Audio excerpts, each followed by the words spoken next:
आज की सबसे चौंकाने वाली खबर आई है हिंद महासागर के उस छोटे से देश से, जिसने कुछ महीने पहले तक भारत के खिलाफ आग उगली थी, मालदीव। जो देश इंडिया आउट का नारा लगाकर भारत की सेना को वहां से निकाल चुका था, आज वही देश भारत से माफी मांगने की बात कर रहा है। और वजह क्या है? पहलगाम आतंकी हमला। क्या ये हमला मालदीव को अपनी गलती का एहसास दिलाने वाला पल बन गया? क्या भारत की कूटनीति ने एक बार फिर दक्षिण एशिया में अपना दबदबा साबित कर दिया है? आइए आपको पूरी खबर सुनाते हैं फैक्ट्स, पॉलिटिक्स और डिप्लोमेसी के उस खेल की जिसने मालदीव के राष्ट्रपति को झुका दिया। दरअसल 2023 में जब मोहम्मद मुइज्जू ने मालदीव में राष्ट्रपति पद का चुनाव लड़ा तो उनका सबसे बड़ा मुद्दा था इंडिया आउट। उन्होंने खुलेआम भारत के खिलाफ जहर उगला, कहा कि मालदीव में भारतीय सेना की मौजूदगी देश की संप्रभुता के खिलाफ है। वो चुनाव जीते भी इसी नफरत के एजेंडे पर और जीतते ही उन्होंने सबसे पहला काम किया कि भारतीय सैनिकों को वापस भेज दिया। भारत द्वारा दान किए गए हेलीकॉप्टर्स और डॉर्नियर एयरक्राफ्ट्स को जमीन पर खड़ा कर दिया। इतना ही नहीं, भारत के साथ हुए सभी सैन्य और रणनीतिक समझौतों की जांच बिठा दी। पर आज वही मुइज्जू कह रहे हैं कि भारत से हुए किसी भी एग्रीमेंट में ऐसा कुछ नहीं मिला जो मालदीव की संप्रभुता को खतरे में डाले।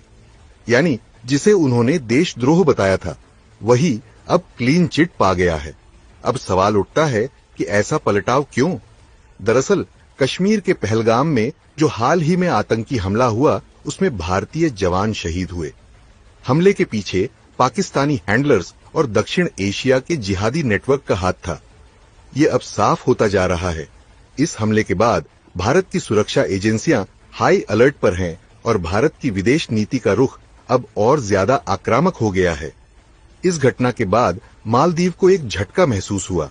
उन्हें ये एहसास हुआ कि भारत जैसा देश जो उनकी सुरक्षा और समृद्धि का सबसे बड़ा साझेदार है, उसी से वे खुद को दूर कर रहे हैं। और यही बना वजह मोहम्मद मुइज्जू के इस हृदय परिवर्तन का। लेकिन अकेला हमला नहीं, मुइज्जू के झुकने के पीछे सबसे बड़ा कारण है मालदीव की तबाह होती अर्थव्यवस्था। विदेशी कर्ज बढ़ चुका है। IMF और वर्ल्ड बैंक मदद को तैयार नहीं। चीन से लिया कर्ज अब गले की फांस बन गया है। और सबसे बड़ी बात, अब मालदीव को एहसास हो रहा है कि श्रीलंका की तरह उनकी नया भी डूब सकती है अगर भारत साथ न दे। भारत वो देश है जिसने श्रीलंका को आर्थिक तबाही से निकाला और अब मालदीव भी उसी रेस्क्यू प्लान की तरफ देख रहा है। मालदीव के साथ भारत का रिश्ता सिर्फ सैन्य या आर्थिक नहीं, बल्कि सांस्कृतिक और सामरिक भी है। भारत ने कभी मालदीव पर दबाव नहीं बनाया, लेकिन जब भी जरूरत पड़ी सबसे पहले मदद का हाथ बढ़ाया। अब मुइज्जू सरकार को समझ आ गया है कि पाकिस्तान, तुर्की और चीन सिर्फ मौके के दोस्त हैं।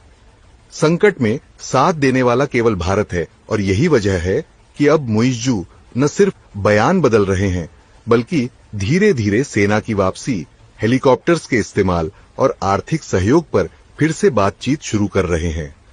मालदीव की मुख्य विपक्षी पार्टी जो पहले मुइज्जू पर आरोप लगाती थी कि उन्होंने सेना को बाहर निकालकर देश को खतरे में डाला है, वो अब खुलकर मांग कर रही है कि मोहम्मद मुइज्जू को न सिर्फ मालदीव की जनता से बल्कि भारत से भी माफी मांगनी चाहिए, क्योंकि उन्होंने भारत जैसे भरोसेमंद पड़ोसी को चुनावी फायदे के लिए बदनाम किया और अब जब हालात बेकाबू हुए तो भारत की तरफ नजरें कर दी।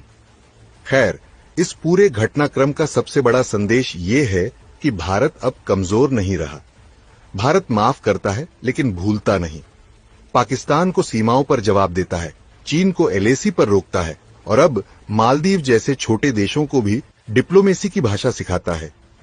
पहलगाम हमला भारत के लिए सिर्फ एक आतंकी घटना नहीं थी, ये एक जागृति का क्षण था और इस जागृति का असर अब मालदीव जैसे देशों पर साफ दिखने लगा है।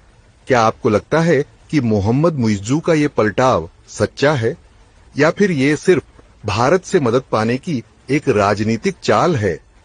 हाँ या ना में कमेंट करके बताइए।